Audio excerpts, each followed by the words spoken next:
All right. We live? I think we're live. Should be live. I had the idea of experimenting with Restream.io today, but I got a little shy, so hopefully this is working. Hey, we made it. All right, DrZzs, you made it to one. Fantastic. We are live. Very good. How's it going, Brad? Hey, from Denmark. I'll say this, my friend. Shoop. That's a cool name. I like that. Hey, Fi. Good to see you, brother. All right. From Croatia. So exciting. So exciting. Gosh, you know, I want so badly to do some kind of a world tour.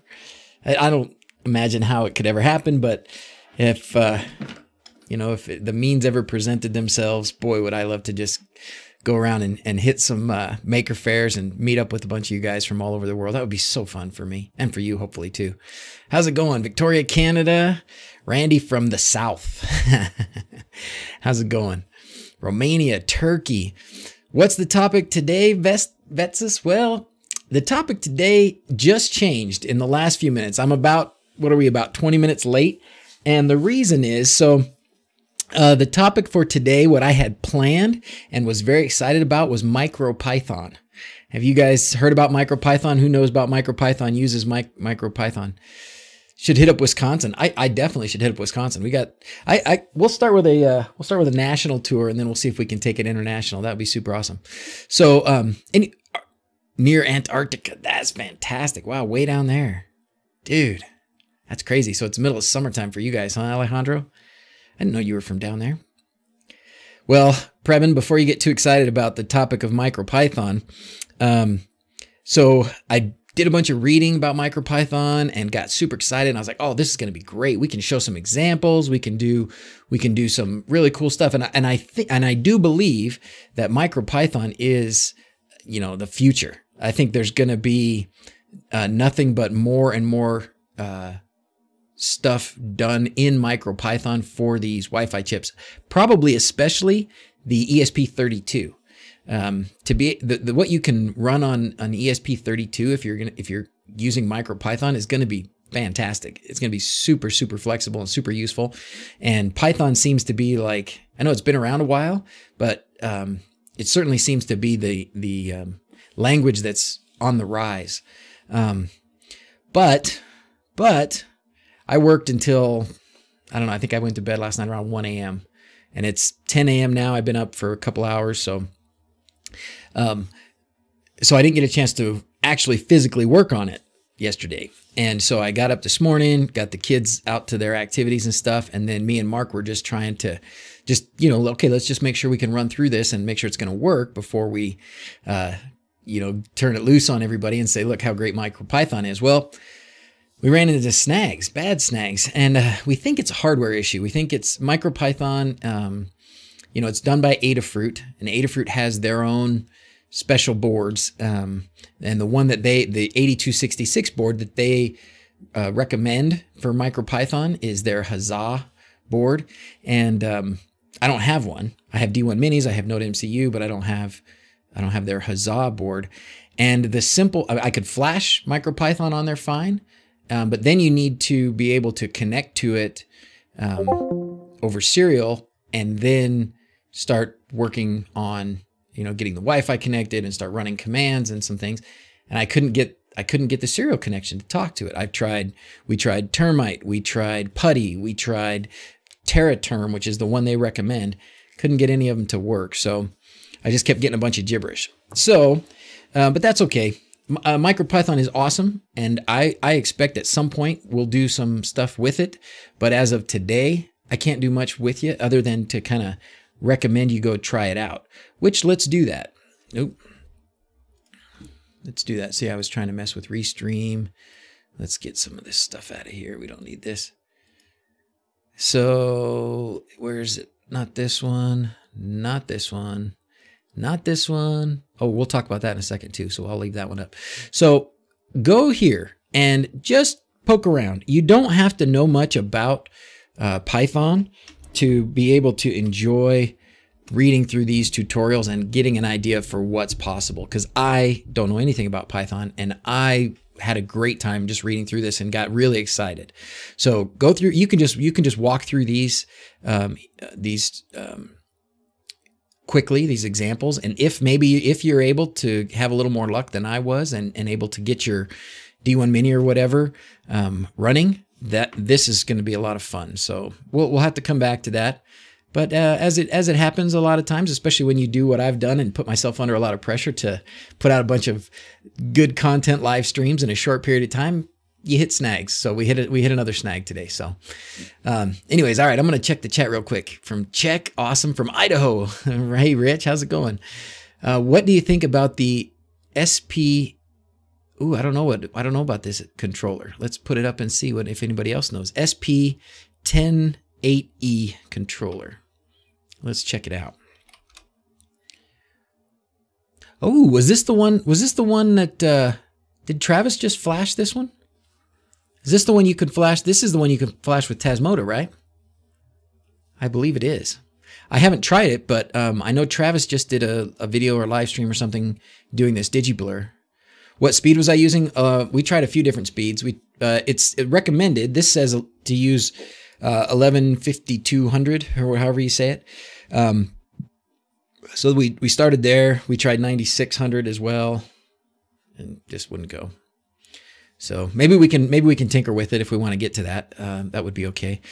All the different serial speeds. I tried a bunch of them. I didn't try all of them, but maybe I should. Maybe we'll do that again. I can certainly still do it. I've got the boards flashed right here, but I got in.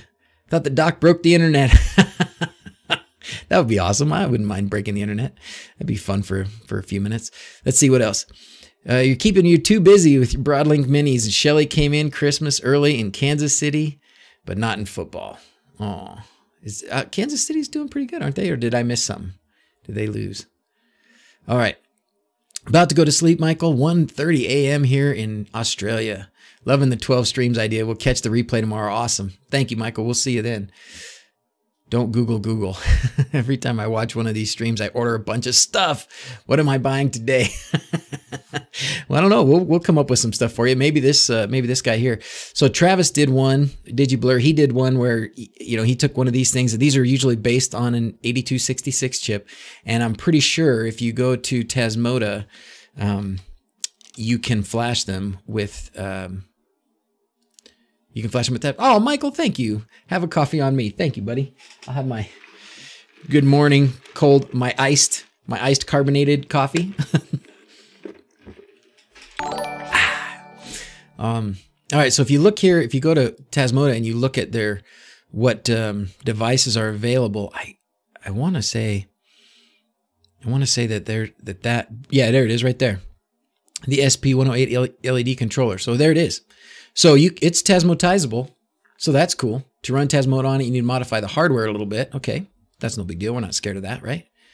This shows you some things about what you have to do. So there's IO4. Looks like you got to make a couple connections to get it flashed. That one looks tricky if you got to go right to the chip, but if you got skills, you can do that. So good evening from Germany. Again, no alert, Frank. We got to fix that. But how's it going? Oh, which reminds me. Okay. The doc's getting distracted again. Currently not working on that model, I thought. Oh, really? Maybe it's not on this model. I don't know. It's worth a try, but at the same time, I think we've got, if you already have one of those and that's what you're trying to do is salvage that, then yeah, great. Maybe that's a good thing. But boy, have we not just come up with some really cool LED stuff in the last week, or it's been a new world as far as LED stuff for me. And I know a lot of you guys have been chatting about it in Discord and stuff that, man, we were doing, the DrZzs sketch that I've been using for a year and a half. It's great. And it's doing what I want it to do. You can't ever really, you can change it, but it's not that easy. But boy, once we started getting into this X lights and pixels and all that stuff, fantastic. Okay. Didn't get an alert either. All right. We're going to talk about that right now. Let's fix that. I don't know what else to do as far as YouTube goes. The only thing that I know you can do on YouTube when you've subscribed, I guess I need to look at somebody else's channel, not my own. I just subscribed to this fella this morning. He's doing some Home Assistant stuff with LEDs, and that's cool. So if you click, oh, my fat head, once again. So I assume everybody has clicked this bell. Supposedly, if you click this bell, you should get an alert. I think there might be something else you have to do. Like for me, I know I haven't been getting alerts either, but I think I figured out why, because I turned off all the alerts, all the notifications on my phone for YouTube, because I was getting just too many about a lot of things. So I haven't gone back in there and checked to see if there's certain things I can allow and certain things I can unallow. But anyways, this YouTube should give you something if you click this.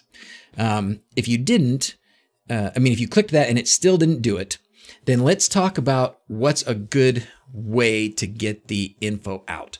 Because this morning I didn't do a good job. I try usually to do something with, like, post it on Discord, post it on Facebook, post it in the community page on the YouTube channel. When I start, it should send out something on Twitter. What else? What other means do you guys use that I can do? I'm happy to make a list of everybody's telephone numbers and send out a massive SMS if that's what we need to do. Somebody poked you on Discord. Well, I'm glad too, Frank. I wish I knew, man.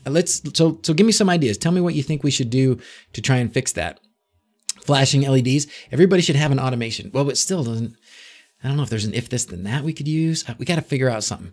While we're talking about that, however, while you guys are giving me ideas for that, I want to show you what, this was Ty Morton's idea last night, and it was great. Somebody else had thought of it before, and I just didn't get around to it, but last night, Ty said, we should have a calendar, and I said, you're dang right, we should have a calendar, and I felt like doing it right then, so I did. So we now have a DrZzs and Friends Home Assistant streams and events, or any other cool streams and stuff that you want. So right now, we just have me today. Salty is Ty Morton. He's on there. We're going to put Frank's on here. I got to drop Frank permission to do that. Travis got permission. Anybody else that's doing streams and doing things that are fun related to all this stuff we're doing, let me know so that I can get them permission to post their events and their streams in this calendar. I also pinned it in Discord. So if you go to the main Discord channel, I think it should be pinned. If you look at pins, did I not? Oh, that's the Holiday LEDs channel, general channel, pinned messages. Maybe I didn't pin it yet. Anyways, somebody can do it. I put it in under live streams for sure. So if you go to the live streams channel in Discord, it'll be there. Did I break YouTube? I must have. That's funny. Let's see, here it is. So here's the calendar. Oh, I can't do that part. That's not going to work. All right, here it is though. We'll give you this. I'm just going to copy it and paste it into the chat, and then you can subscribe to the channel. Oh, look at that. I got my chat is huge now. Sweet. I can see it and everything. Oh, that's not where it goes. Except I can't get to the bottom of it. My chat's nice and big, but now I don't have a place to type. Okay, there we go. Okay, there you go. If I use restream.io, you can set up a Discord alert. Okay, I'm going to do that, Ty Morton. And I think I got this close. I think the thing I did wrong before I started here was I didn't use the restream.io key. So I should have done that, and then it would have hopefully gone to YouTube. So I'll fix that. It was probably a little bit late last night to make that jump to Restream, but we'll be doing that soon. All right, and then Frank is coming up right after me. So perfect, sweet. All right, let's see. What else am I missing in the chat? If I set up a Discord alert, so that'll be great. Bot notification would be good. MQTT topic you can sub to. Oh, that might work. Check spam mail. Maybe it is in spam mail. Maybe some of these YouTube alerts are going to spam mail. An email is not probably great. Yeah, I am going to use Restream.io, Salty. I am. Allowing it to flash my lights. Just everybody needs to give me access to their Home Assistant, and I will turn on all their lights. Okay. There's the calendar. There's a bunch of commands. Yep. Thank you, Alian. Hey, Iswaran. Okay, how about Home Assistant sensor, new live MQT in the Cloud Broker? Maybe we could do something like that. That would be cool. You could subscribe to something that I'm broadcasting to a Cloud Broker or something. I don't know how that would work, but it'll be fun. Adding Christmas decorations to OBS right now. Awesome. Don't you guys love I totally love what Alian has done with some of these graphics. He's really done some cool stuff. So like this thing, I love this. It makes me feel like I'm like one of the Peanuts. There's like Charlie Brown, you know, so cool.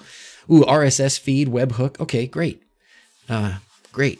I might need some help with some of those. If some of you guys have some knowledge about exactly how to set that up the best way possible, I could use a hand. So PM me and I will help you. Or I'll get, you know, you can help me and we'll get that set up. Because I really want everybody to be able to be here, you know. A Discord at here. Oh, I should do that too. A new channel people can mute if they don't want notifications. That's a good idea.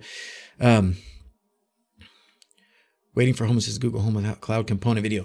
Hopefully, Sea-Doo, we're going to try that. we're going to try that for tomorrow.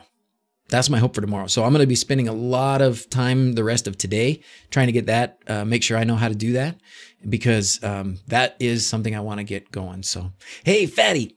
All right, it's time. It's time. So, so we talked a little bit about this. I think we got some good ideas here. We'll give that some thought. If you guys have, you know, some details about how to get that set up to make it just a little bit easier for me, so I don't have to just learn it and figure it out every time, you know, send me some personal messages and we'll coordinate how to get more notifications so that we have all different kinds. And roughly what time? The same time. Maybe even a little bit earlier, because I was hoping to start a little bit earlier today.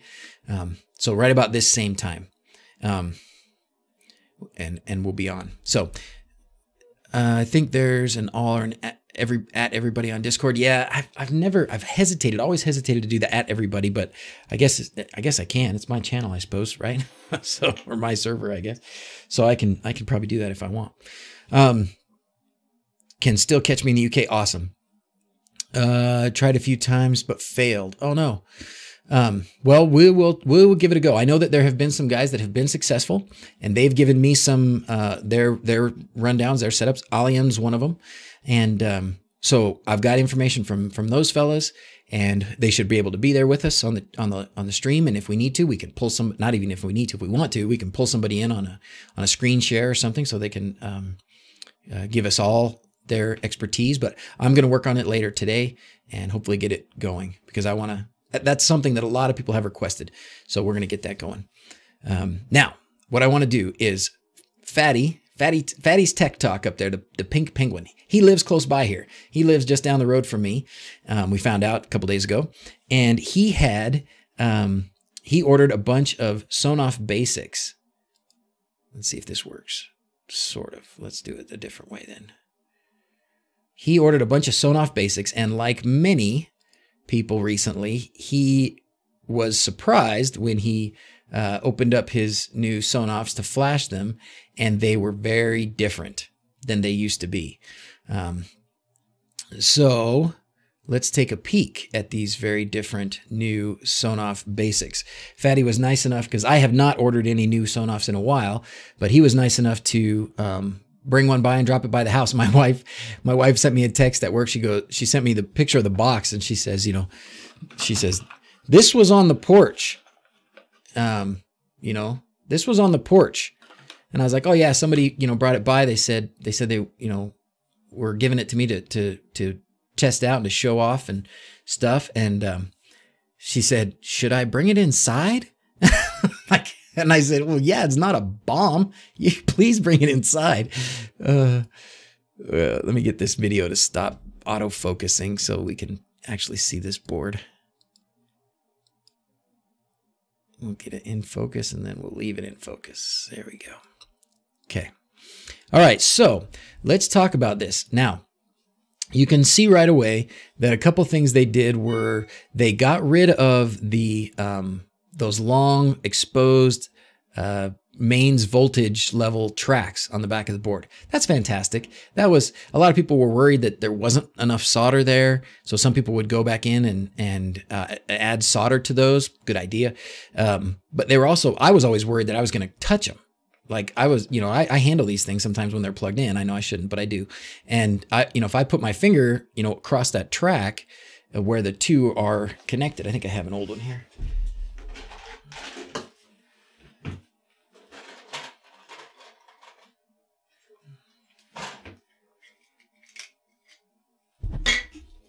Oops, sorry, bumped the microphone. So here's the old one, right? So if I were to just touch this guy right there, I get a nice little shock. So I was always worried about that, and I didn't like putting these in the wall with that exposed out there. So one of the easy things that they did was they now made the mains in these big wires, and these wires are solid. They're not, I mean, they might be stranded wires, but they don't feel like it. They feel like they're solid. They feel like they're pretty solid wires. So that's nice. They've isolated that. So that helps quite a bit. There were some other things on here. People talked about this fuse. There's a fuse right here, if you can see. But that fuse is, I guess, on the low voltage side. Maybe it's just there to protect the ESP chip and stuff, I guess.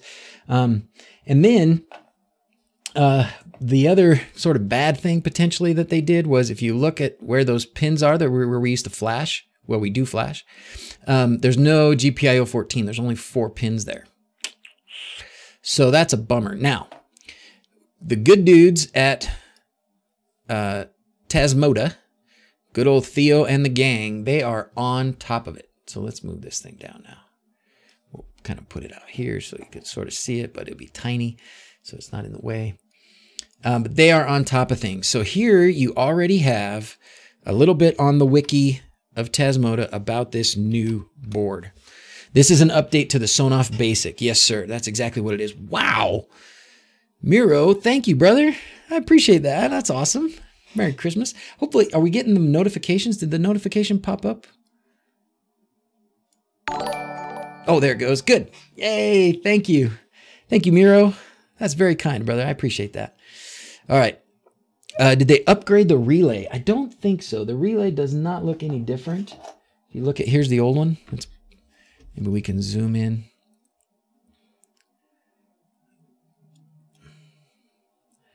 Zoom in on the video here.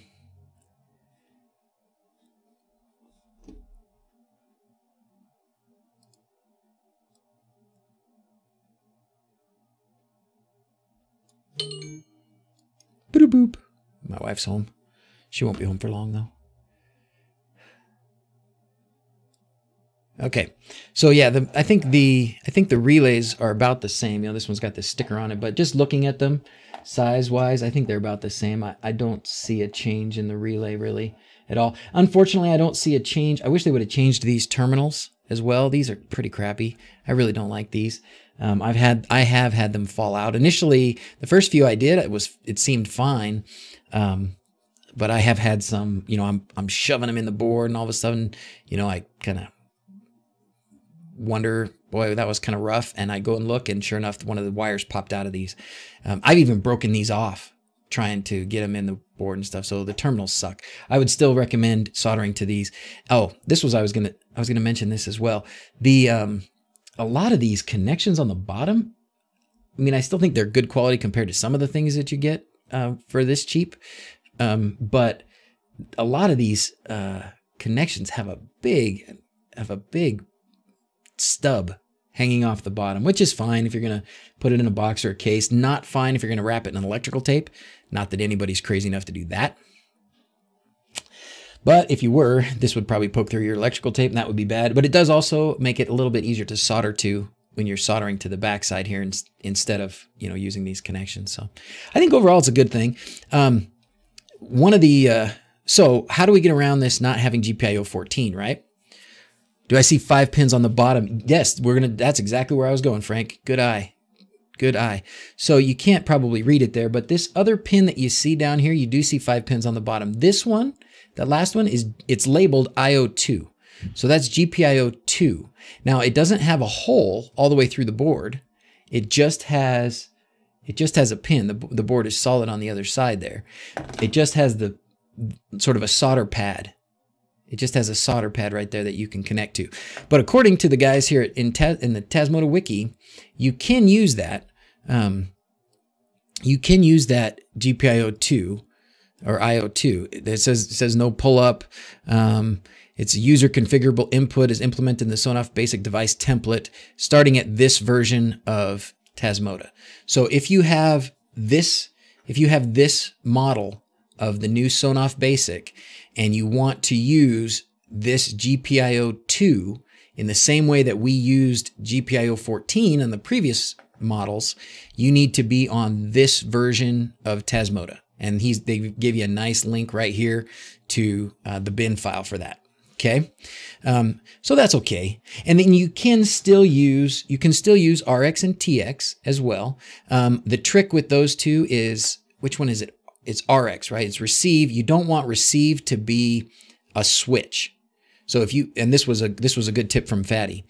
If you have a switch, like a toggle switch on the RX, and you've got it grounded, I guess, you know, so one of the positions of the switch would ground that pin, and then the board powers up, it reboots or something.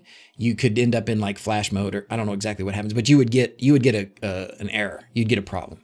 So what Fatty did is when he hooked up a touch module and a PIR, a motion sensor, which is very common. A lot of us have done that, and he put his PIR on the RX pin, because it's not going to do anything right away, right? It won't be grounded right off the bat. So, yeah, if it's grounded at startup, then it won't boot. That's right. Thank you. Thank you, Fatty. GPIO 1 is bad when held low on boot. Yeah. TX is GPIO 1. Oh, TX or RX? Help us out, guys. Let's make sure we get that. Make sure we get that out right. I don't want to tell anybody the wrong thing. Do I add them as lights and switches? Oh, you guys are still chatting. Perfect. Isn't there an issue with grounding GPIO 2 and powering up the device? I don't know. Let's see. Maybe not in the new Tasmota. Seems like they're allowing that as used. I need to test it myself. Fatty, what's been your experience? GPIO 2 is okay to use as a switch? If it's grounded during startup, are we going to be okay? I'm on fire with streams lately, almost every other day, Maurice. You're right. I'm doing the 12 streams of Christmas. Doing 12 streams of Christmas. Da, da, da, da. So yeah, we're doing one. I skipped yesterday because I was working. I was working late last night. I worked all day and all night. It was a long, long day. But we're back today, and we'll be back tomorrow, and we'll be back most days next week. I think I'll probably have to miss Wednesday night because it's my wife's birthday. So we'll, I think I heard that GPIO 2 held low at boot is an issue as well. Well, they haven't made it easy for us. The other thing we can do, which I didn't see here, I don't know if, oops, that's a different thing. I don't know if, you know, where GPIO 14 went. I don't know where it went. Like, is there a pad somewhere on this board? It's not, there isn't one that's labeled. I can tell you that. I looked over it to see if I could see one that's labeled, and I didn't. But we could always, you know, the chip is exposed, so we could always just kind of do some continuity tests and try and find where GPIO 14 went. But anyway, so this is it's a change, and it's probably, you know, it's going to be for the better. I think they made some improvements with the board. I think a lot of people even some of the people, like Luma has been a critic of Sonoff. He's not a big fan of he says they're made well and such, but just not been a fan. But his comment on this change was that it was better. So a lot of people have looked at this new model of Sonoff Basic and said it's better. They've made improvements. So we'll have to do, I know, to break out the remaining unused GPIO pins.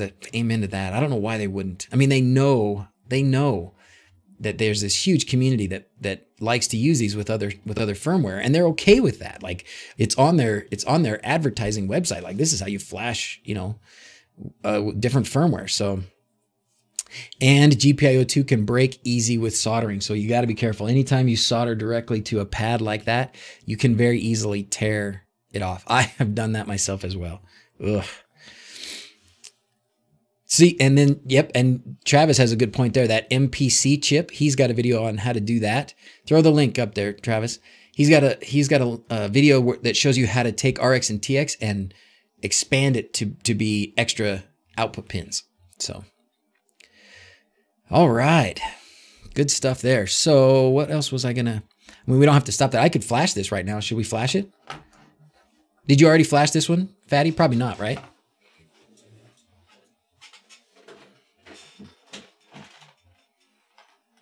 We're going old school today. We're going way back. We're going way back. We're going to do some Sonoff flashing. That's old school DrZzs.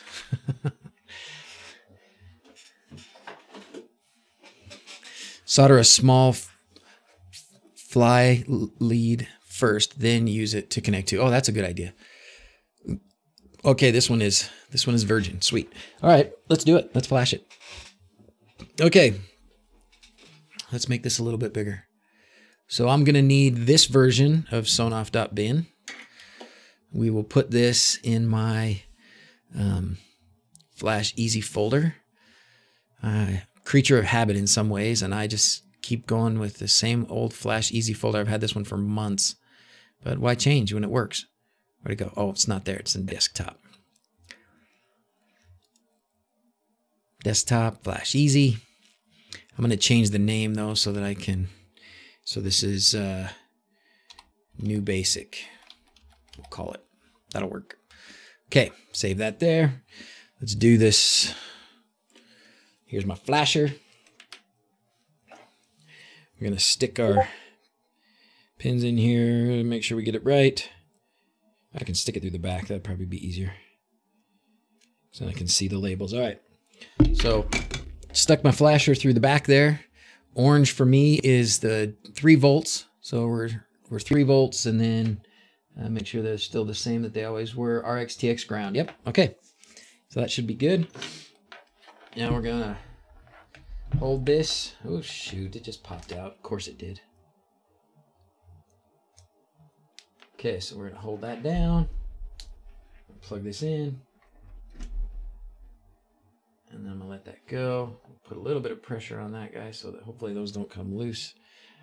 I'm gonna hold it in my hand here for the time being. Flash Easy. We need to really petition the ESP Easy guys to change the name of this, don't you think? Shouldn't it really be called Flash Easy? Okay. Flash Easy, COM4, so be it. And then where'd it go? Sonoff.bin, new basic, Flash. Yes! First try. First time, every time. How about that?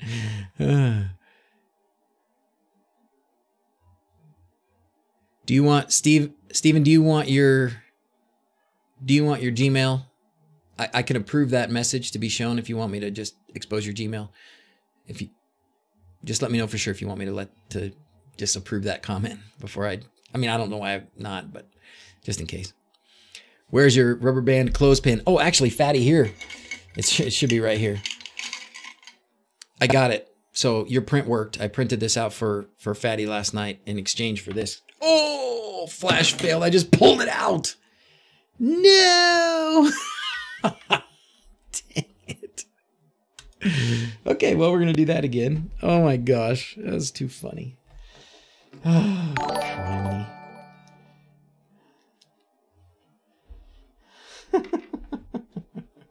All right, let's do that again. That was too funny.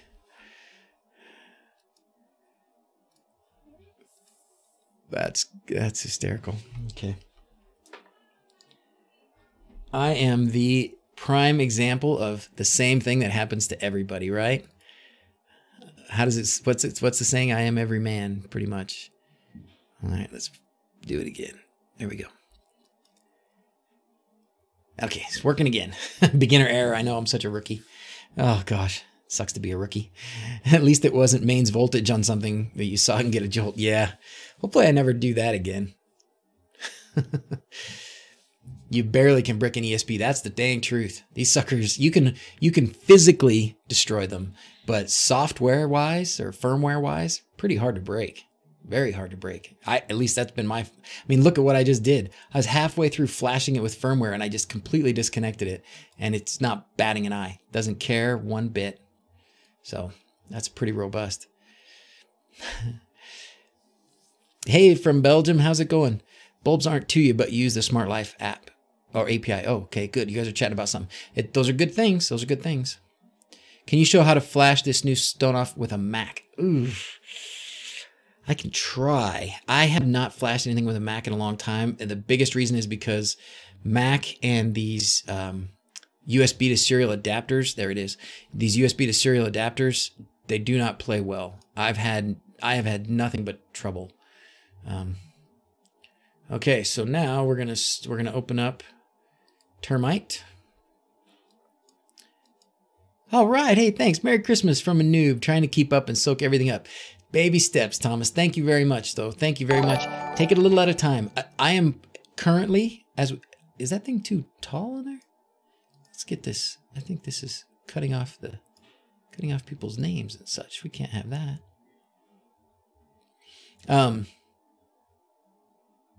Where did it go? The events. There is a lot. I'm putting out a lot of stuff right now. A lot of stuff. And so it's impossible. I can barely keep up with putting it out this fast. So I don't know how anybody could keep up with learning it this fast. Let's see. Maybe I need to do this and this. Click to connect. Oh, it's the wrong one. Got to click. Get the right port. Now it should do something. There we go. Okay, so now I'm going to just put this little line. Now I'm going to put this over here because it's not like you guys don't all have my passwords and stuff, but we'll try and keep it. Whoa, it's in here actually, isn't it? Yep, there it is. I'm going to open up this guy. So I've got a little file here that is a bunch. There it is. I did it anyways, didn't I? Oh my gosh, whatever. I just did it. You guys all get the password in case you're ever at the house to visit. Okay. So that little file that you saw flash through the screen there is just a text file that I keep that has all of my, quickly has my Wi-Fi, SSID, password, MQTT information so that I could just paste it in here to termite and it just pops up. And now I know I've got this new device here is on 80. So I can just go here. I'm still holding it. Oh, 8, not 80, 1, 2, 3. What are you doing? Just 80. And there we go. Yep. You see the light?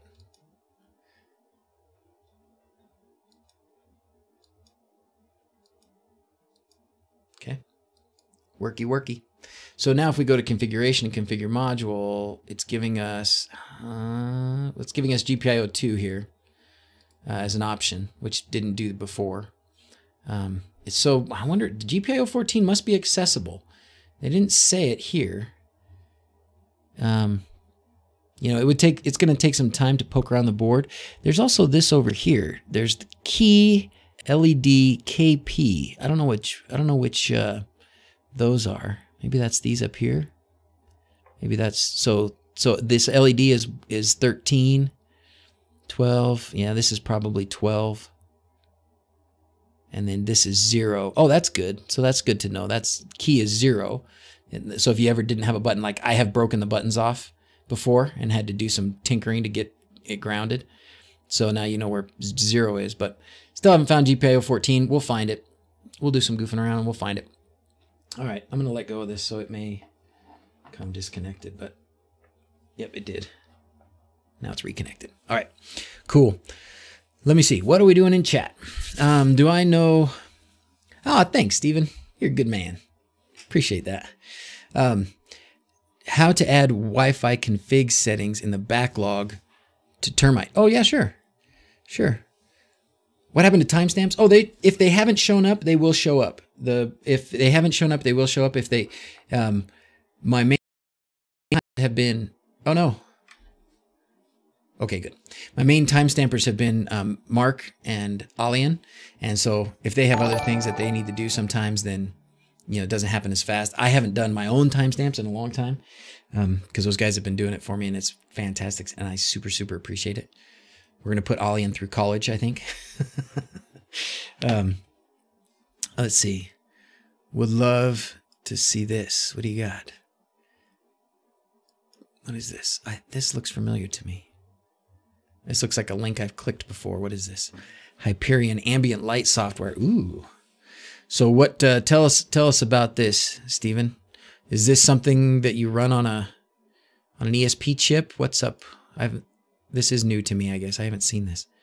Obviously, we got some LED stuff going on here. Gather information to use configure about Hyperion, Kodi add-on, and other devices that are supported currently. So is this a, oh, oh, cool, syncs to the TV. Oh, fun. So is this a firmware that you put on like a strip that you mount behind your TV, and then you can control it, activate it based on what's going on the TV? That's fantastic. That's really cool. It's an RPi software that mimics Ambilight. Oh, fun. Oh, cool. I'm gonna have to look into this. So you're not using this yet, Steven. You're trying to get it going? Is that where you're at? Any smart people in here know how to convert an MQTT hex payload into 3 individual ints for RGB? I'm going insane. Rob is asking a very high level question. How's it going, Rob? Rob's got a high level question for some geniuses. I will not be that surprised actually if somebody can answer that question, because we do have some super geniuses in our midst. If Rob is stumped, then it's a good problem. It's a hard one. Can you use ESP8266 as well? Oh, you can use an 8266. Oh, cool. So some of those lights, like that controller, somebody was showing, like this controller here. I believe this guy's 8266 based, right? Yeah, ESP12. So this one's an 8266. So you could use something like these. From Slovenia, how's it going? Oh, hey, where's Gel? I sent Gel's, that reminds me of something else to chat about for 2 seconds. The HA switch plate that I gave away to Gel in the Netherlands, it's on its way. And I need to send him an email because I've got a shipping code for him to track it. And then I haven't set up, I think what we decided to do was a whole new contest for the next HA switch plate. I have more that I'm happy to give away. So I will set up another sign up. So if you signed up for the first one, you'll have to just sign up again for this one.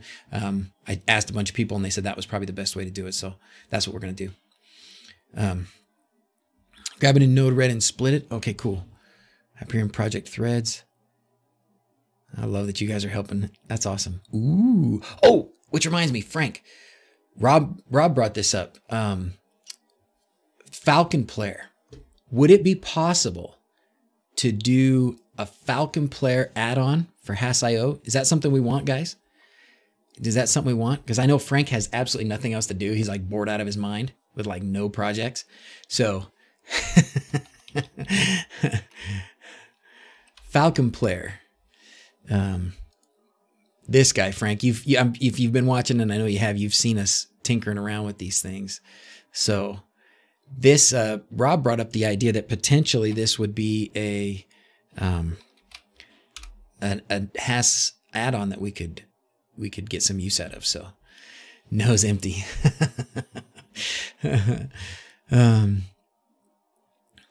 All right. There goes the rest of Frank's Christmas break. What were some of these other things? Cool. What do we got? Stack Overflow question. What do we got? Oh, yes. Roy, was this the...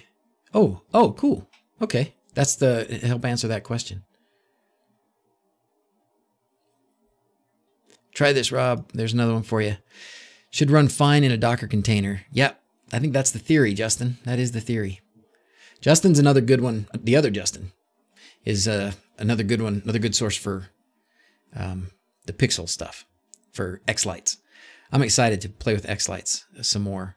I was watching some more Canis Pater. Sorry. I was watching some of his more last night. It was awesome. I learned some stuff and took a couple more steps in the progress of being able to do some of those things. Cool. All right, should not be a problem. Cool. We knew you were the man, Frank. We knew it. All right, what do we got here? More help for Rob. This is fantastic. Cool. All right, so who's got a question? Unfortunately, like I said, the master plan for today's stream kind of went by the wayside, so I could just, oh, you know what I can do? Let's do, there have been some people who have, this is a good opportunity. There have been some people who have been struggling with the Alexa media player. Oh my gosh, how did my cat blocks get on? Alexa media player. Do you guys hear the crashing and banging down there? Can you hear that? It sounds like somebody's doing their chores. There's dishes being done downstairs. The kitchen's right below my office here, so there's crashing and banging and pots and pans. All right. So let's find here. This is the link. So this was the original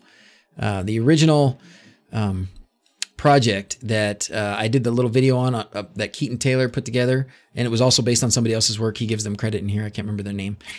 But anyways, he goes through this, and then he's got an update, and the update made things super easy. So instead of doing it the way I did it in that video, do it this way. Okay, we'll post this here. So you no longer need to do the add-on. That's great.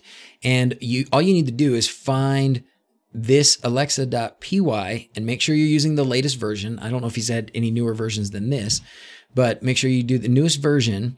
This is all you need in your configuration. Once you copy this Alexa PY into the correct place in your HAS config directory, or folders, I guess, right? Folders is the proper term. It used to be directory. So you'll end up having, this is my config, and you end up making a custom components folder and then a media player folder, and then you just drop that alexa.py right there. So this is the new alexa.py. You drop it there. You make this change in your configuration.yaml. You start it up. The first time you start it up, often this CAPTCHA thing won't show up. It won't show a picture. So the first thing you have to do is just fail it. So just hit return there, and it fails. And then the second time it shows up, it will give you a picture. Don't put spaces, but do capitals if there's capitals. You put that in, and then that should go. And I think the problem, somebody just posted in their chat, was the problem that they had was the if you're in a different country. If you're in a different country, maybe something had to be different. Was that right? I know that was originally a thing. So, yeah, sorry about that. I meant to warn, please mute your Amazon voice command devices. Sorry about that. They're going a little crazy. Mine's not, because I changed the name. I've got two in here, actually. This one is called Computer, and that one is called, which one is that one? Amazon, I think. They can't hear me when I'm whispering. All right. HAS.io won't update. I know right now, Marlon, what version are you on? What are you trying to do? UK had to be calm. Oh, okay. Here. Yeah, this, I know there was a time where it had to be, this was country specific. So it probably still is, would be my guess. So if yours has to be .uk.com or something like that, then, or .uk, whatever it is, then that's what you got to do. You got to make sure that that's right.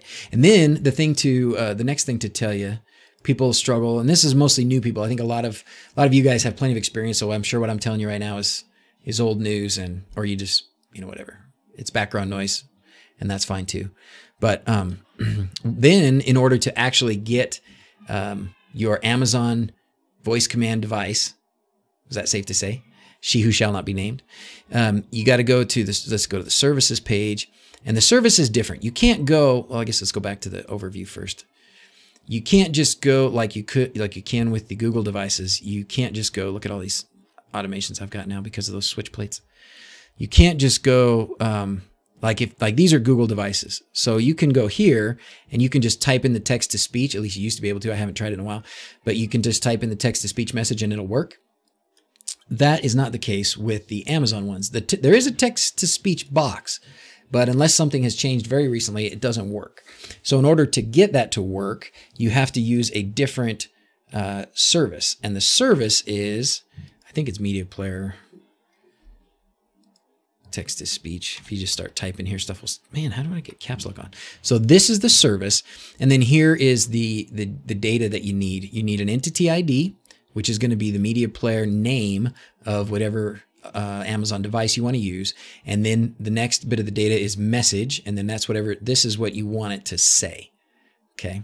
And then there have been a couple of guys that have sent me their setups, which I haven't yet implemented completely, but they've sent me their setups to do your own little text box. So there's a way to put in a text box. Is this one of them? Yeah, so here's one. So it was Salty. It was T. Morton put one of these in. I won't paste the whole thing, but I'll say it's pinned in the general chat. So if you go to general chat and hit pins up here, maybe, I don't know if everybody sees these or these are just my personal pins. Yes, we're talking about you, Keaton. Any updates? Has anything changed? Anything else we need to know? Because we're doing Alexa Media Player again, just because I've had a lot of people ask recently again about it. So, and because I feel terrible that I have a video out there that is totally wrong and people still watch and ask me questions about it. And I guess maybe I should just take it down, but, can you use a group with Alexa to send to the dots? I'm not sure. Can you use a group? Oh, to send it to a bunch of them? You want to send it to a bunch of them. Can you use a group?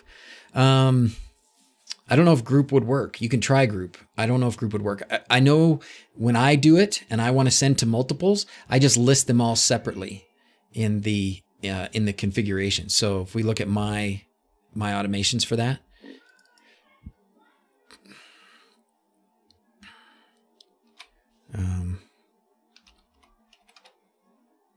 so if we look at one of my automations for that right here, so this is a text-to-speech message that I want to send to a whole bunch of my dots, and so I just list them.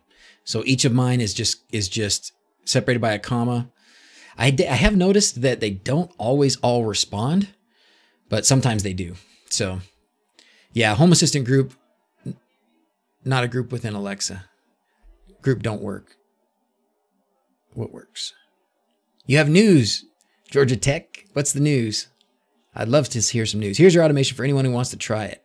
Oh, sweet. What you got here, Paul? Echo Dot.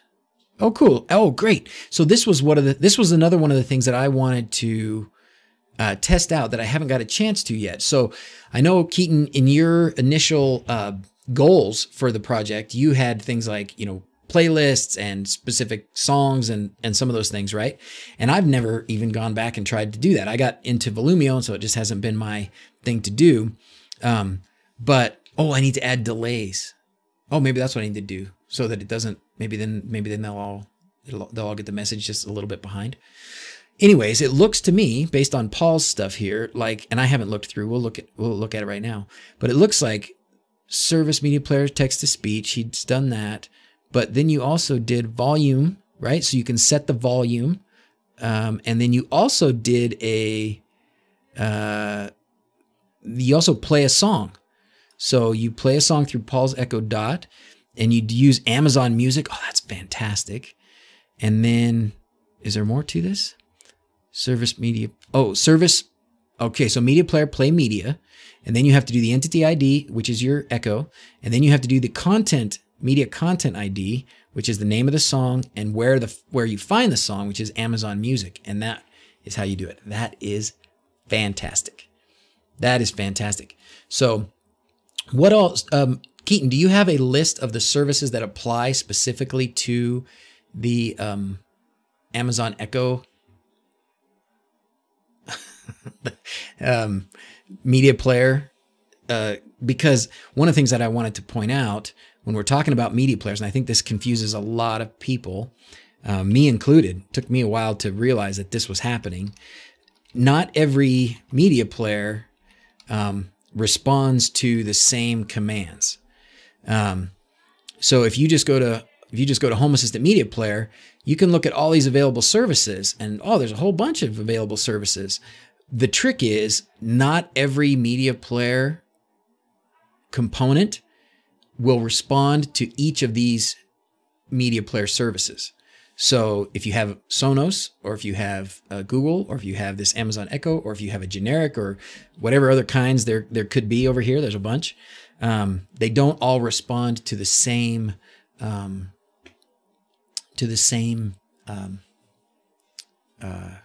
commands, the same services. So I specifically will love to see what Keaton has for us to tell us what services we can use with the Echo one. So Mickey, how do you enable super chat purchases? Like if you wanted to do a super chat, I think there's a little button down there.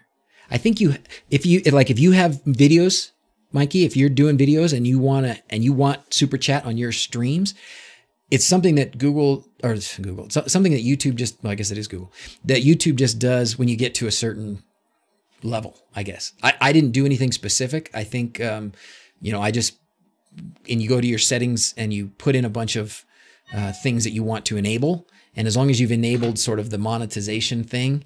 Oh, is it missing today? There's no super chat thing today? Really? This will rock your boat. This is a general rule for the whole Home Assistant. Light will not respond to the same commands. Yeah. Okay, good. That's good to know, Frank. You're right. And that's something I guess I didn't really... Oh, that stinks it's missing today. Well, I think there should be, if you can't do that, I sure appreciate it. Look in the description for this live stream, and I think there's something about something from Streamlabs is there, I think. I wonder why Super Chat's not working. Maybe it's because of this, because I started messing with Restream.io or something. I don't know. Super Chat's available to Frank. Maybe it's a country thing. No, because Fi, you're here in the US, right?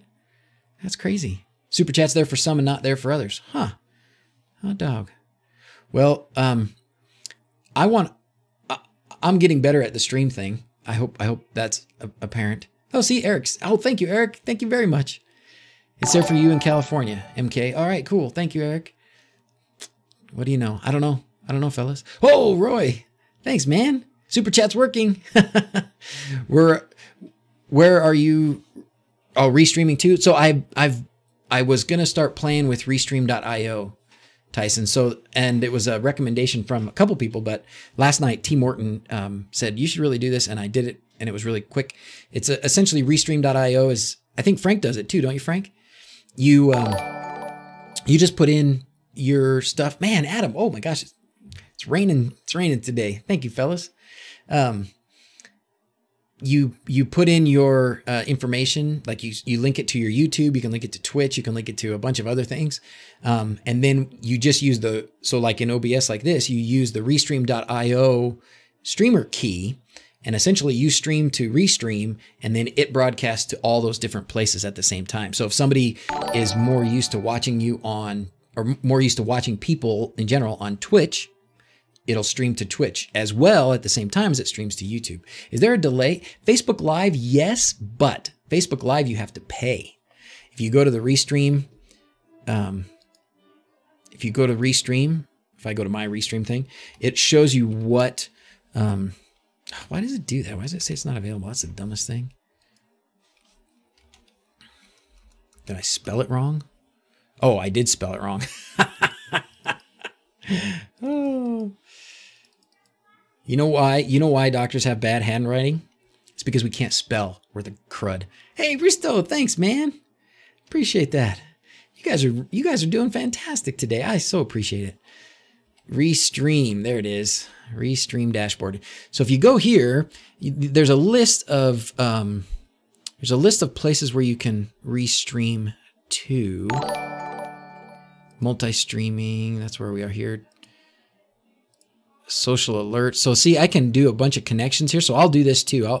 This will be a good way to do it. Woo! Georgia Tech, thanks, man. Now you're getting somewhere. Where is the list? I guess upgrade. Is that where it was? You guys are so awesome. Oh man, you guys are so good. You guys are too good to me. Too good to me. Where's the list of all the channels? There's a list of places that add channel, duh.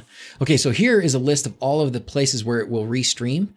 So Mixer is the one for Xbox that Xbox Live now uses. I have never heard of some of these before. YouTube Gaming, yeah, but I'm already doing YouTube and I'm not really gaming. Some of these I've not heard of ever. Periscope I've heard of at least. Major League Gaming. There's a whole bunch of these. You know, I don't know. I guess I could restream to all of them, but I'm not sure it would be a benefit. But then paid platforms down here. And under the paid platforms, Facebook Live. And the paid, it's not like it's cheap. Paid, it's like $19 a month to do the paid.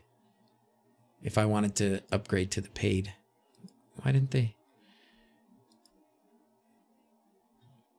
Yeah, no, we got to be careful here. Until I figure it out. It may be worth doing. You know, it may be worth doing. And I know that Facebook, we do have a lot of people, and I don't do enough on Facebook. We've got a great Facebook presence. I try and pop in there and stuff. I'm on Discord a lot more. It's just my habit more than anything else. But, you know, it's certainly possible. I know I looked at what it cost, and it was it was about $20 a month, which I felt like it was kind of a lot. If it was $5, I think it would be a no-brainer. But $20, I'll think about it a little bit before I do it. Quit sending him money. He will buy more stuff, which makes us buy more stuff. Oh, man. You guys are too good to me. Oh, Brandon, thank you. Quickfire, thank you. I missed yours for a second there. You guys are too good to me. Because you're a grown man, so why don't... Well, that is why you don't use Facebook. Oh, Jerry. You know what? It's funny. We are more the Facebook generation. It's the younger kids now that don't use Facebook. Hey, Ishmeet. I saw you earlier. How's it going? What other questions can I answer for anybody right now? Again, you know, my plan today to talk about MicroPython was great in concept, and I still think there's going to be a big future for MicroPython, and I want to be a part of it. I want to learn Python and be able to do some really cool stuff, especially on that ESP32. So I think if I'm going to buy a board that I'm going to use to play with MicroPython, I'm going to use an ESP32. So I may have to just buy the Adafruit version or Adafruit, however you say it, of the ESP32 and try that. Can I talk about iOS notifications, Jason? Sure, let's talk about iOS notifications. So where I always start, and I know it's not the easiest sometimes, but it is the place to go. No MicroPython. Well, you know what, Jeff? What happened was I couldn't get the board I have. I have several D1 minis and Node MCUs, and I tried a couple different ones, and I could not get the serial connection to communicate. And unfortunately, the way MicroPython goes, have you used it? Maybe you use it. I don't want to have to tell you what you already know, but you tried calling me on Hangouts on accident. The way MicroPython works, you load MicroPython onto your ESP chip, you flash it, and then you have to like at this point, and it's been a couple of years, so I'm kind of surprised that it's still this remedial or this basic. I think they should probably build a couple of these features into their binaries that you flash. Thank you, Brandon. I think did I miss your donation or tip or whatever? Thank you very much, Brandon. That was awesome. Appreciate that. I want to make it so when you do a tip like that, you can also do a text to speech so that it will come out over the stream for everybody to hear. I've seen you guys do that. I'll have to figure it out. Ooh, we can talk about that in a second, Jerry. I don't want to lose track too much. I'm already getting off track. Back to MicroPython. So what was happening was once you get it flashed, then the first thing that you have to do is you have to enable the Wi-Fi on the chip. In order to be able to do everything else over this Wi-Fi connected terminal, which is really nice because then essentially you're running this little operating system that's running on the ESP chip, and you're running it over the Wi-Fi. So you're connecting to it on Wi-Fi, and you're putting in your Python scripts and commands, and it's doing all of its actions, and you're connected through Wi-Fi. You don't have to be physically connected to it. Really cool. So you could totally change it. Guido, thank you, man. Thank you for the videos and the time. Greetings from the Netherlands. You are welcome. Thank you. Thank you so much for that. I'm so glad you're here. I'm so glad to have some good friends and guys that are interested in the same thing I am and are so nice to me. You guys are too nice to me. So anyways, the problem we ran into was I just could not make the serial connection work. And I need to go back to it and spend a little bit more time. I really started learning the details of how to make MicroPython work yesterday. And I didn't get a chance to physically touch my board until this morning, and then worked on it for an hour or so and just couldn't get it to go. So I'm gonna have to come back to that. Now, there's been a few different questions come through. Let's talk medicine for a minute, Jerry. I'm happy to do that. I think sometimes, gosh, I have all this information about all these tech projects, which is super cool and my favorite thing to talk about. But I do have a lot of knowledge about medical stuff too, and so I'm happy to talk about that sometimes as well. So Jerry's question was about ketamine. Would I recommend ketamine for joint injections? I have not heard of anybody injecting ketamine straight into somebody's joints. Is that what they're telling you? It's very possible that it's an okay thing, but it would be very new to me. I have not ever heard of it. Ketamine is good if you have chronic pain and things like opioids are either no longer working well for you, or you want to just avoid them for the obvious reasons. So we do use ketamine a lot. Ketamine's also actually been really helpful in some patients with severe depression. Snaps them out of a severe depression. It's an interesting drug. It's very unique in the way that it works, and it's good for a lot of things. So I don't know about injecting it straight into your joints though. Build your own Restream server for free. All right, Jordan, you'll have to talk to me about that. Only thing I've heard of ketamine for is recreational use. Yeah, here's a bad story. Here's a cautionary tale for you. Since we're just generally chatting today, I'm just going to tell some stories. Precautionary tale for me, really, for my field. One of the other guys in my residency program, who was a couple years ahead of me, super guy. I looked up to him. Everybody looked up to him. He was really nice. He was married, had a couple of adopted kids, just a great family guy, soft-spoken, kind. I mean, he didn't swear. Not that I could see. He didn't party or do anything bad. He finished residency, and he was from Canada. He went up to Canada and got arrested in a hotel room with a hooker and ketamine.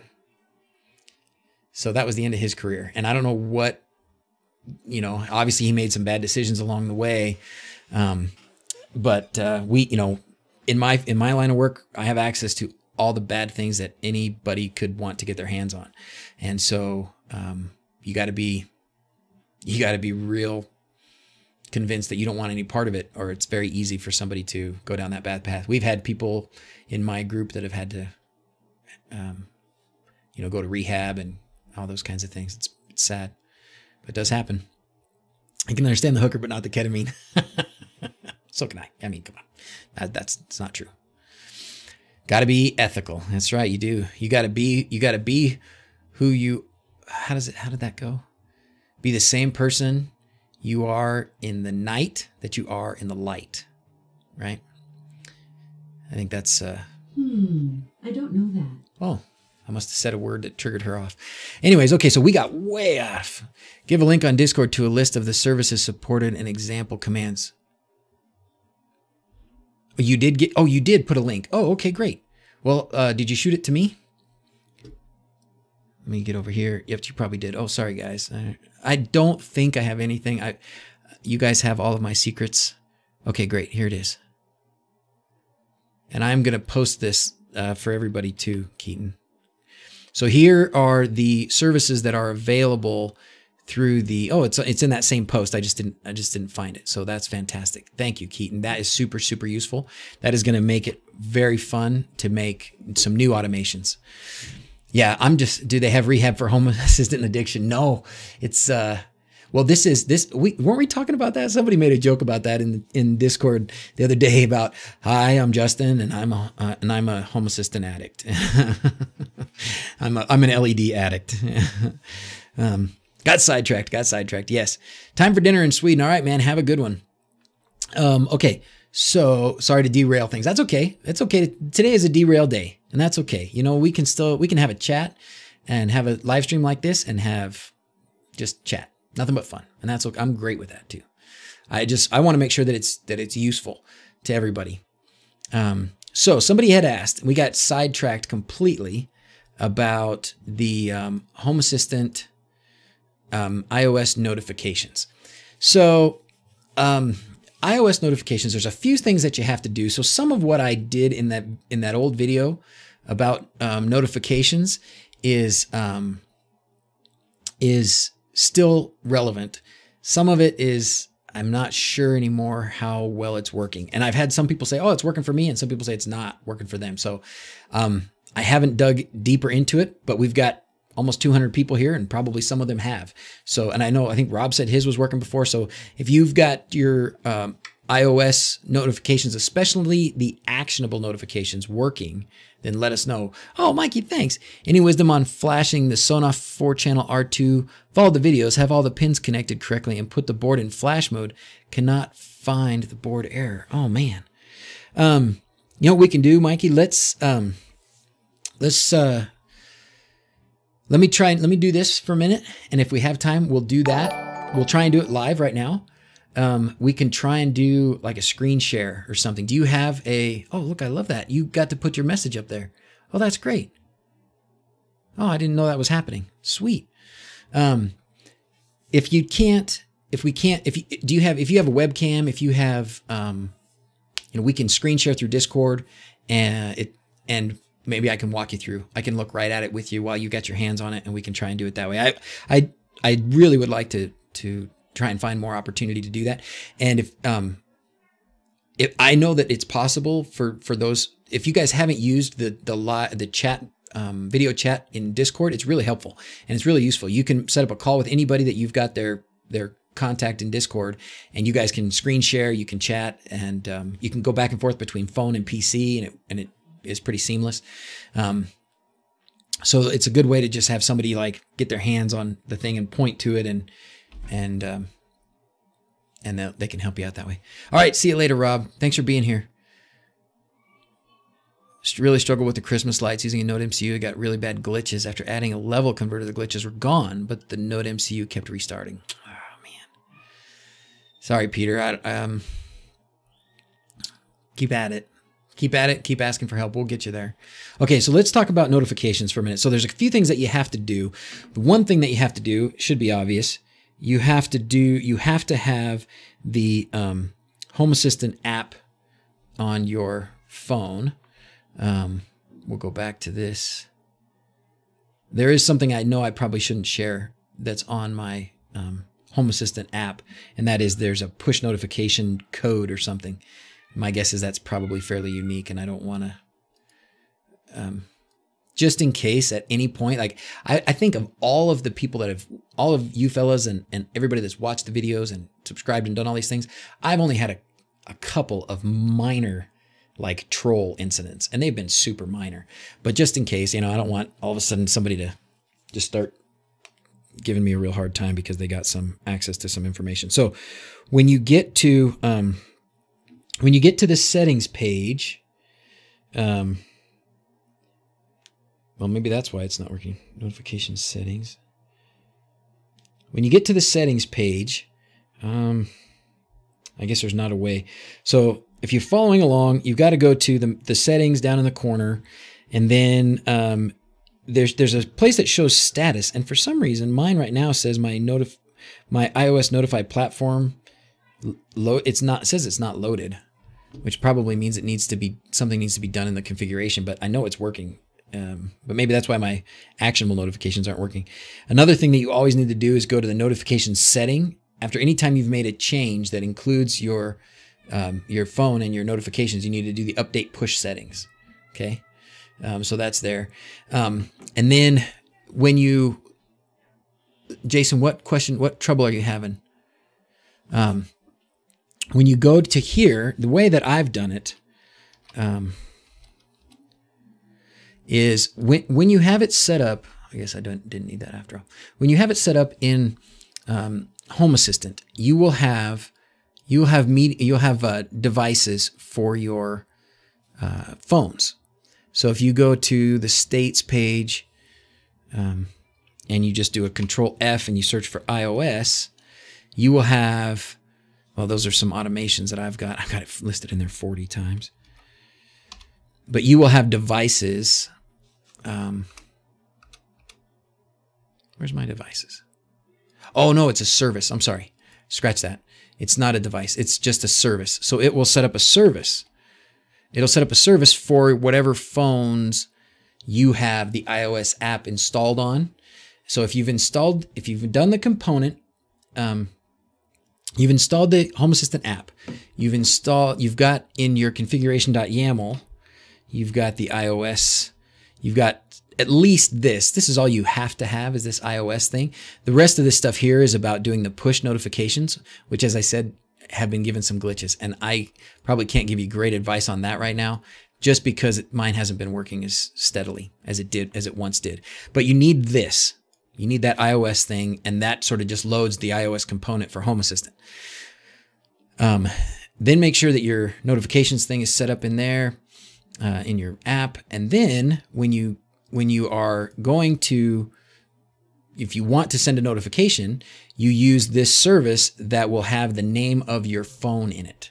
So if I go back to, Home Assistant, and I do this iOS notify, then all I have to do down here in the bottom, and I'm just gonna put my phone over here, and you can see, hopefully,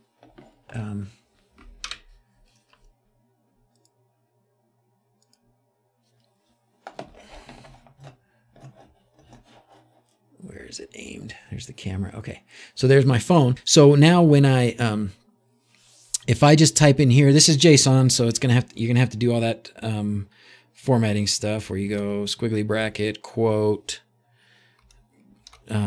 message, I believe. And you can do a few things here. So the message is going to be, hi, DrZzs. And then you can actually also do, oh, no. You can also make a title.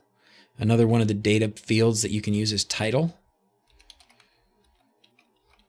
And you can go test, whatever, that's boring, but fine. And then that's it. And then we do call service, and it should pop up on the phone. Wouldn't it be funny if it didn't? Oh yeah, there it was. Boom, just like that, fast as can be. So Home Assistant test, hi DrZzs. So you think what you were missing? Did that help you? I know that was, again, not very well planned. If you do iOS and run Has.io, this is a must-have automation. Upgrade alerts. Ooh. Ooh. Maybe that's what I have to have, Frank. Maybe I didn't have this. Upgrade alert.yaml. This alerts me on my iPhone when a new release of Home Assistant for Has.io is released. Oh, that's awesome. Is there a button that says, did you have it actionable so that it will do the update? Oh my gosh, hold on, let me read this. Version available, that's great. So if there's a new version available, you get an estimate time to upgrade, and the message is, and here you've got a template. Oh, I'll get this thing out of the way so everybody can see. You've got a template here that tells you what version number just got released, and it gives you an image. Gives you an image of something kissing. Clip art. Okay, and then upgrade time message has, and then no, and okay, so but okay, that's super cool. That's super cool. Okay, I will have to do that, Frank. That's fun. Now make it node red. I'll talk about that in a second, Travis. Or sorry, Tyson. That's what happens when you don't text me for like a month, man. I forget your name. What's up with that? In your live stream tour, you said you wanted an alternative for existing speakers. Have I looked at Pico Replayer? No, I have not. Pico Replayer. Or Pico Replayer, right? Complete audio system. Interesting. Is this something like Volumio? What I need is something that's like to replace that thing in the box. But yeah, I'll check this out. This looks cool. Squeeze Light, dedicated Squeeze Light player. This looks like it might be similar to what I'm running with Volumio. Is that true? That's what it seems to me right off the bat. So, but I'll look into it. I'll check it out.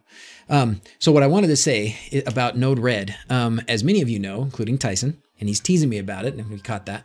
But I still don't do anything with Node Red. I have very, very little experience with Node Red. So I thought one of these 12 streams of Christmas, if I have already more than enough topics, but as you see, sometimes the topics fall apart, like this one did today. But what I would like to do for one of these live streams is a DrZzs learns Node Red, and get some of you guys to pitch in and teach me. We would do a screen share. You know, you can be feeding me audio and everybody else can hear you, and I can be walking through the steps, and we can learn Node Red together. So what do you think about that for a topic? Should we try and make that happen? If I really want to do the Alexa thing tomorrow, but always there's a chance that things will fall apart. The next time things fall apart, let's do a Node-RED, teach DrZzs Node-RED. Sound good? All right, that'll be fun. I'm sure I'm not the only one who wants to do that. It's unfortunate I don't use Node-RED yet. You're right. Ooh. I think, what do you guys think? Let me do a couple more questions and then we'll get the sign off going. We'll get the kids. I hear the kids out here and I think they're gonna have to leave. Hey kidums. Hey monkeys. You guys want to do sign off? I still don't have the button. I still haven't set up a button for for sign off. To call the kids up for sign off. So bad. Hello from Denmark. Hey Moki, how's it going? Started using it for 2 months and you love it. I need to get more into it and we're going to get there. Maybe we'll do it this week. At some point, I'll go through my list again. I know me and Mark came up with a list, but we can modify some things.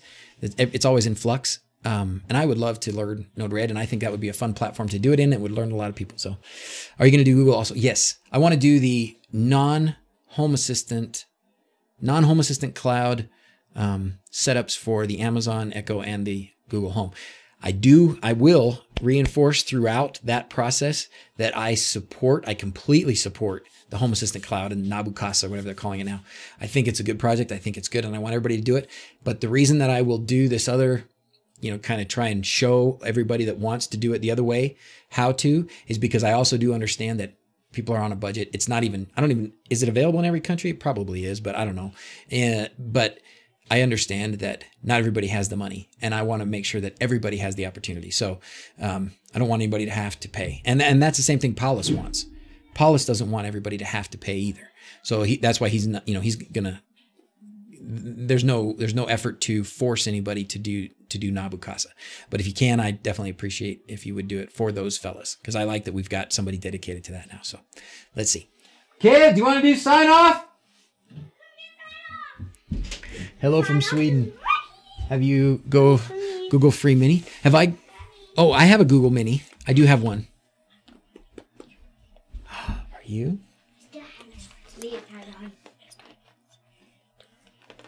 So fun. All right, let's see.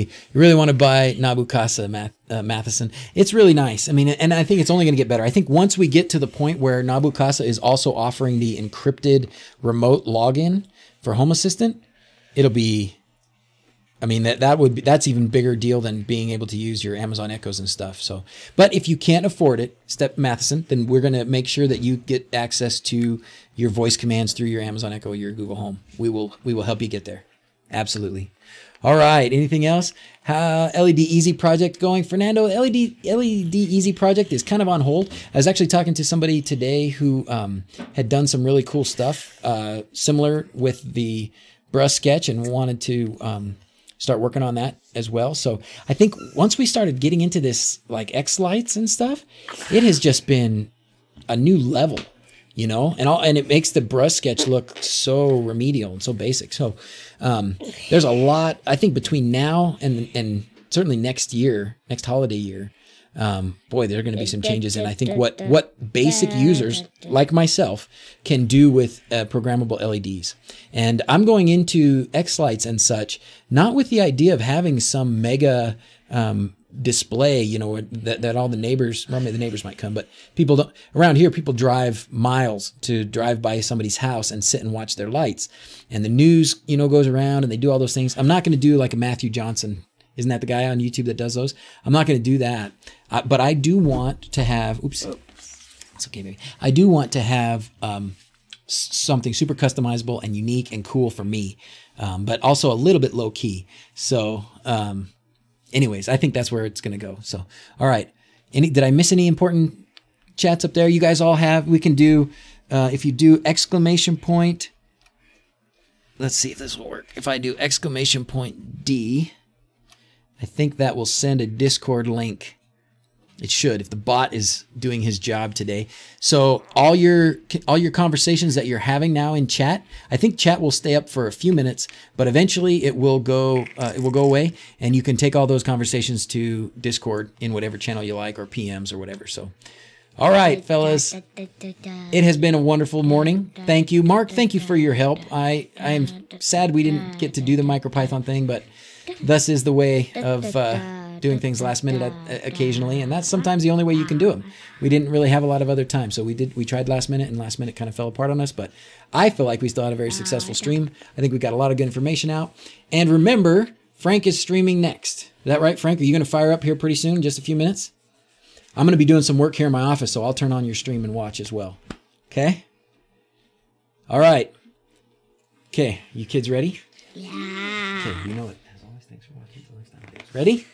As always, thanks for watching. Until next time, adios. Adios. Adios. Okay, Frank's stream will be live in 45 minutes. Oh, and actually, if you do Frank, I think you get something there, and you get Frank has a. I think I did even Frank. Question mark. YouTube. I don't remember. Anyways, Frank is in the bot. A link to Frank's channel is in the bot. Frank YouTube. There you go. There you go. Okay, there's the links to where you can watch Frank in 45 minutes. So go have some breakfast, lunch, dinner, whatever time it is for you, and then come back and watch Frank do some cool stuff. Have a great day, guys. Thanks for being here. Thanks for watching. Until next time. Same time tomorrow. Same time tomorrow for me, and I'll put it on the calendar. See ya.